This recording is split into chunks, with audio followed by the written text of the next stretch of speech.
me.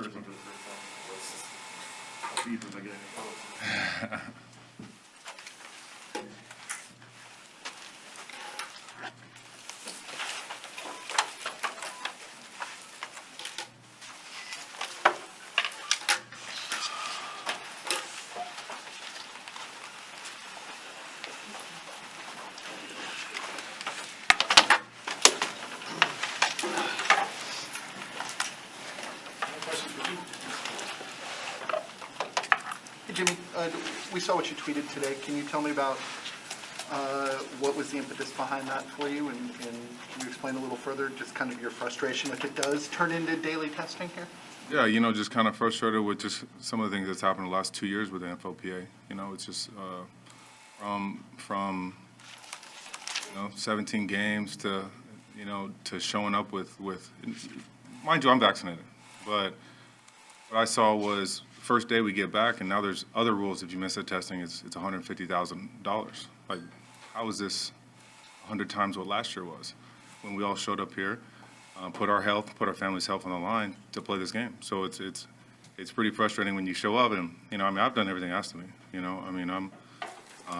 I'm not telling people to or don't to or any of that shit, but when it comes to that, it's like it's kind of frustrating because now I'm gonna have to. What you're proposing is show up here every day during my bye, maybe as well, which I did last year. And if I don't, then I'm gonna be max fine because I have to miss days, $150,000. That's absolutely insane. It's ridiculous, especially when I've done everything asked of me. So, I don't know. I understand in ways what's going on, but it's more of a culmination of a lot of things. Of maybe at times information not being passed on. Like this off season, early in the season, I tweeted something. I have to at the NFLPA to even get an answer. It's kind of frustrating because this is a National Football League. I got a lot of guys in the NBA that I know. I got a lot of guys in MLB, and they don't have these situations with their NFL or with their PA. They're pretty strong, and at times I feel like there's a lot of miscommunication. There's a lot of things being done, and we have no say in it. It's like crazy. It's as far as this frustration is on many levels of many things that they've done over the past. I've been in the league going on 12 years now, and it's been kind of frustrating at times with them. And I'm not gonna hold back. I'm a grown man, and I wish somebody would talk to me and speak to me like a grown man, and let me have a little bit of say in some things. I'm about to go into week 17 playing for free as well. So, how does that make any sense? And who even petitioned for that? I certainly didn't. That makes no sense. But it's just a culmination of things, and I even have a living situation here because I thought I wouldn't have to be here every day to test since I am vaccinated. So that'll be an hour back and forth on my off day for no reason. When I'm getting 5 hours of work on my body at home. I just saw that, and it's just absolutely ridiculous. But I'm sorry, you said that you felt like you were forced to get vaccinated. Oh yeah, no. I'm not saying it's more or less like it was very advantageous to than not to. Obviously, I'm just being candid. That's very obvious with the rules. It's very obvious with the max fines for every little thing that you could do, which weren't in place last year. So it's like, wait, what's the difference between last year and this year besides, you see what I'm saying? So now that I'm vaccinated, am I going to be fined that $150,000 when I miss one of these tests in the morning? If I'm late to one of these tests, is it going to be, 5 days max? You can't be in the building for 5 days just for missing it. Plus, that's 5 days or 4 days. So it's $150,000. That's all I know. I took a picture of it in our first meeting to make sure. So is that going to be the case for me? I've never been fined for anything, and I'm certainly not trying to start now.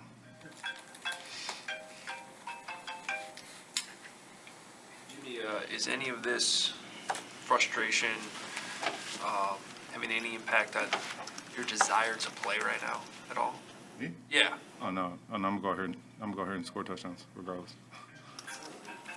I'm just trying to win games, man. We had a very successful year as far as health goes for a lot of guys with a lot of things that were going on. It just seems like okay. We had a game plan going into the season last year, And I thought we had a game plan this year, and now we're going back on all those things that we talked about. You know, and it's frustrating. You know, like what? I'm just confused at the whole thing. So, but no. I'm going to go out here and play football. That's what I do. Jimmy, you said this has been for a couple of years now. What was the starting point of the frustrations with the union? At times, just miscommunication with things. I think a lot of people understand. Even the whole cap space thing this year, makes no sense. With a fully successful season and now going into another full year with an extra game, a game where a lot of guys aren't getting paid. So that makes no sense. You strap teams a lot of cap space, and you're strapping teams that need it. But I'm just be here doing my job, and hopefully don't have to come here every day to test because I've already been vaccinated. Jimmy, do you see any resolution to these issues that are causing you frustration? Like, the 17th game's not going away. Yeah. And I don't know if the protocols are going to change. Is there anything that can be done to kind of make you feel any better or have a good resolution? We'll see what that vote looks like, but I thought we had a game plan coming into the season, and it already feels like we're already kind of running away from that. I did what I was supposed to do, and I did what I was asked to do to come in here so I can practice and be here every day and play every day. And now it's a bit frustrating, because I just want to come here and work, and to not have off days and not have a bye week, is pretty brutal. It just sounds like we're just going back to what it was last year, and last year being alone in my house every day was not it, and just was hoping to have family, friends, loved ones, and hopefully we don't go that far back, and it's just frustrating at times. Safe to say you're not the only player who feels this way. I don't want you to speak for other players, but have you been having these conversations with teammates? Yeah, I'm not going to speak for anybody else. I'll put it on me. I woke up this morning, I saw that, and I heard that I had to be here every day to test, and I'm just super confused at I thought we had already made a game plan. I went out here and got this vaccine for you, and I'm sitting in here doing what I'm supposed to every day. It's just very frustrating. So. It's still just a proposal, though, right? Yeah, but if I don't say anything now, then it'll be the law, and that comes with a $150,000 fine. I'm not doing that. We talked to a bunch of players in the last week about the vaccine issue, and there's a player who said, my mom's vaccinated, my dad's not. Like, I understand kind of the push and pull among teammates. Do you guys discuss it in the locker room in terms of who's vaccinated and who's not? Do you have conversations about about it? Has this been a topic in the last? No, really the only conversations are guys having to wait 45 minutes in the car right now, since they're not vaxxed, which is weird because we didn't have to do that last year. So yeah, that's really all the talk that's been going down. Yeah. You talked about the rules last year and how they changed from this year. Do you feel them all completely unnecessary as opposed to last year, or do you understand at some sort of point what they're trying to do in terms of controlling it?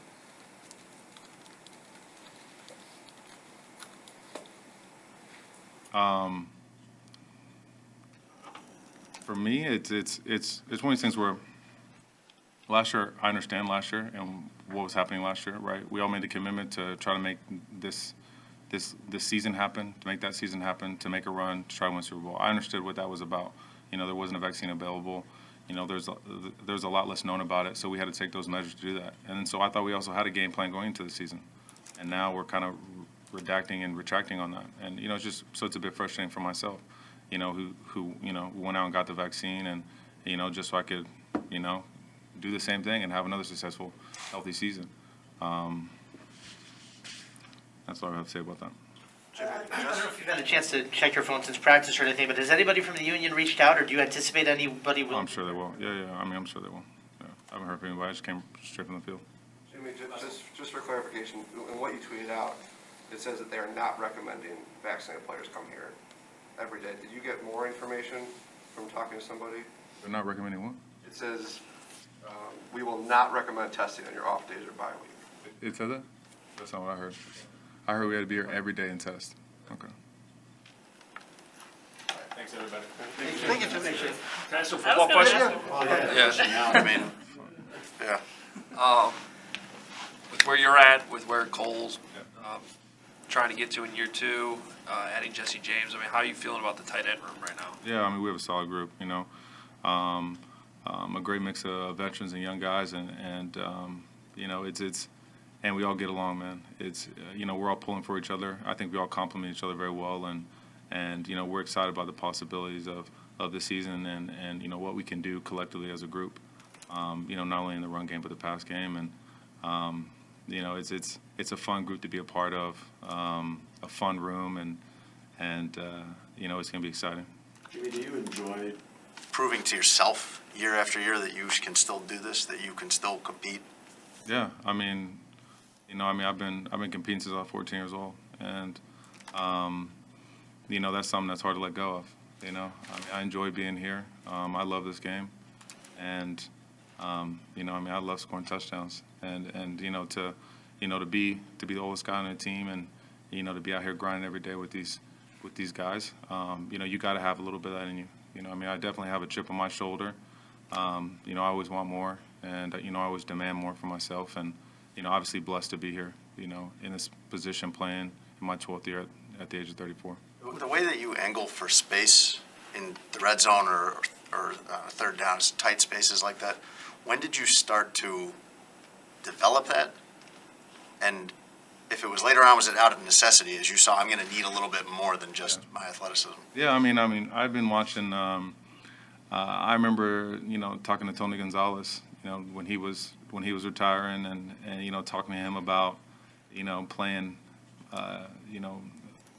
into your mid-30s, and you know, it definitely was some of the advice that I was given by him, but more or less, you know, all the film that I've been able to watch on Gates and Gonzalez. You know, I mean, they did it for a long time, and what really kind of, you know, allowed them to continue to play was that ability to make those kind of tight quarter catches by positioning their body the right way, and you know, so I'm gonna continue to do that and continue to watch that film. You know, those are, you know, the two greatest to ever play the game, and they played it forever. You know, so if I can mimic anything that they're doing, you know, I think I'm doing pretty good. Those guys were basketball guys. Yeah. Oh yeah. Is that not coincidental that they know how to box out a little? Yeah, no, I mean, it's definitely a big deal. You know, I think every team in the league has tried to bring in a basketball player at some point now, and you know, I mean, it definitely translates. It really does, and so, you know, those have always been the guys that I've looked up to, and I mean, I think I've watched almost every snap they've done, probably 10 times. So. Have you found that young tight ends over your career have wanted to learn that from you, or do they just think, I can run, I can jump, I'll do it that way? No, you know, it's I think more or less most of the young guys, some of the questions that I get are about defenses.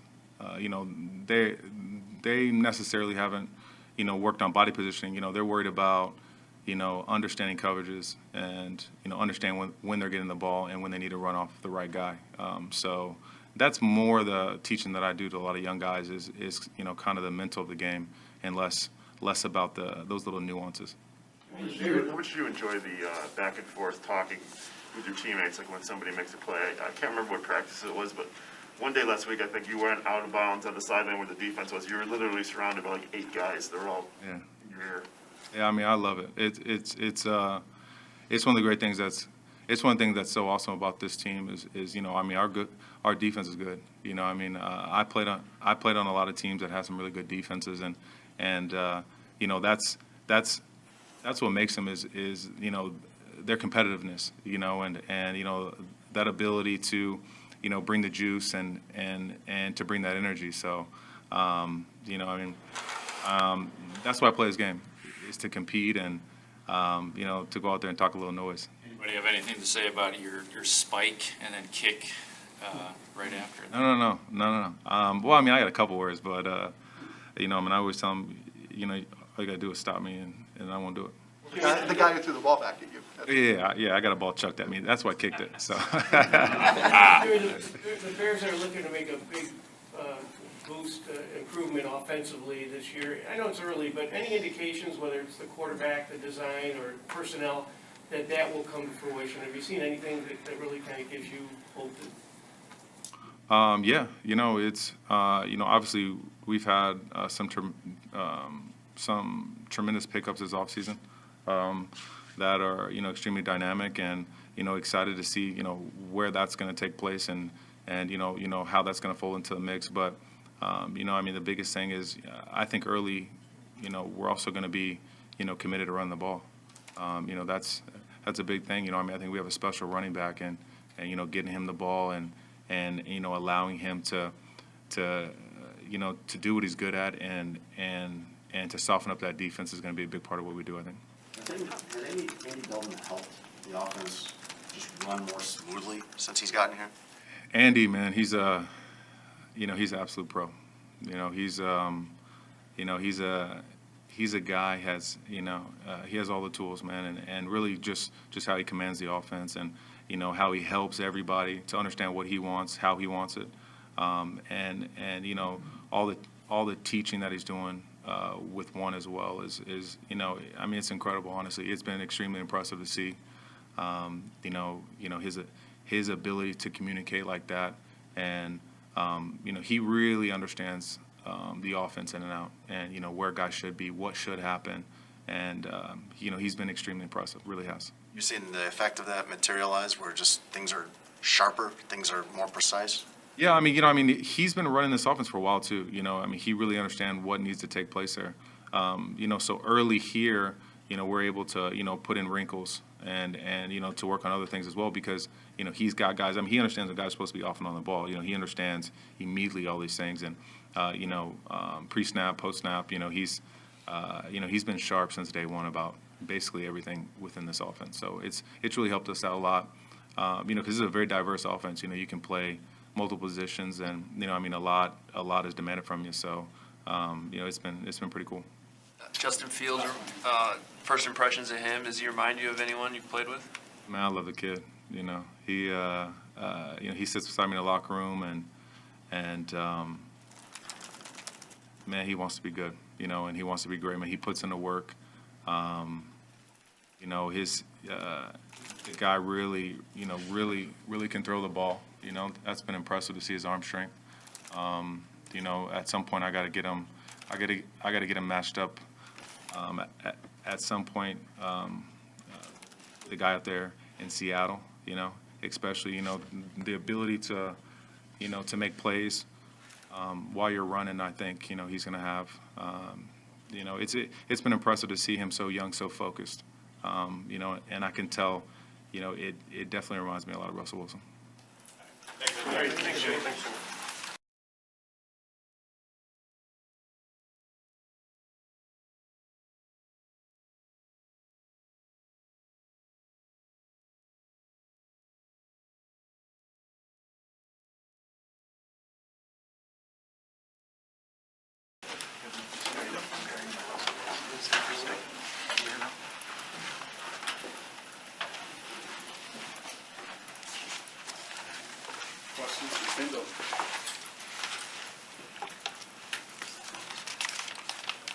Kendall, what do you think of the opportunity you have right now compared to a year ago? Oh yeah, I feel like it's a big opportunity for me to solidify myself as a starter in this league and on this team and everything like that. So I kind of knew that once I seen what was going on, the offseason and everything like that, and that's just been my focus, just working hard every day, putting in the work, and just showcasing my talent like I usually do. When you say what happened in the offseason, I assume you mean mainly that Kyle Fuller left. Yes, sir. So your reaction to seeing that was what? I know at the end of the day, it's a business, and I know a lot of things with money, situation, and everything like that stuff had to go on. But Kyle, he was a big mentor for me and everything like that. He was a good dude. When I started playing toward the end of school, toward the end of the year, he started teaching me a lot of things, watching film with him. So he was a good person. For you, though, when you saw that, your thought for you was right then and there, like, this is going to be my chance? Yeah, in the back of my head, you just see things going on. So, at the end of the day, I just know nothing's going to be given to me. I got to go out there and work regardless of who in the room and who's not. What do you think the last month of last season did for their confidence in you? Say it again? The way you played in the last week. Oh, yeah, definitely. What did that do for their confidence? Yeah. It actually showed them that I can play in this league. I know after the game, When Chuck was here, he was telling me how such a good job I did in that playoff game. Our defensive back coach, Deshae Townsend, was just telling me how much I did, how I played and everything like that. So it stuck with me, man. In the offseason, I just was grinding every day, just working for my opportunity. What's your relationship like with Trufant? Because I know you're competitors, but I mean, every tip he gives you as a veteran is to help you Yeah. beat him out. That's Yeah, it's actually crazy because he was in Atlanta, and I'm from Atlanta and everything like that. So when the Falcons drafted him, I was like a freshman in high school and everything like that. So I've been watching Falcons games growing up and everything like that. So I'm a big fan of him. So now that he's on my team and everything like that, it's crazy, man, how everything works. So I'm just learning from him because he has a lot of experience in this league and just taking everything he knows and just putting it into my game. Is there anything in particular he told you that really resonated with you or has helped you? Just staying focused. 'Cause it's a long process and everything like that, man. So it's a marathon. So just always staying focused and everything like that, and just keep working. When you talk about that game experience that you got at the end of last season, what did it do for your growth as a player? Yeah, it showed me that I can play in the NFL. I mean, just getting that experience, going against top receivers like Justin Jefferson, Thielen, and actually starting in the playoff game, man, it really boosts my confidence to another level. And just, it's always about confidence, just actually knowing you can get the feel of the game and everything like that. You know, it's easy for you, so it comes natural. The offense has brought in quite a few players in the offseason. Having had to defend them through minicamp and training camp, what is your impression of them so far? Yeah. Marquise Goodwin, he's really quick. I mean, probably one of the fastest people I'm going to probably go against this year. So getting that work with him and everything like that is going to help and benefit me a lot going throughout the year. And Chris, that came from New England, quick dude and everything like that. So good additions to our team. Thank you. Thank you. Thank you so much.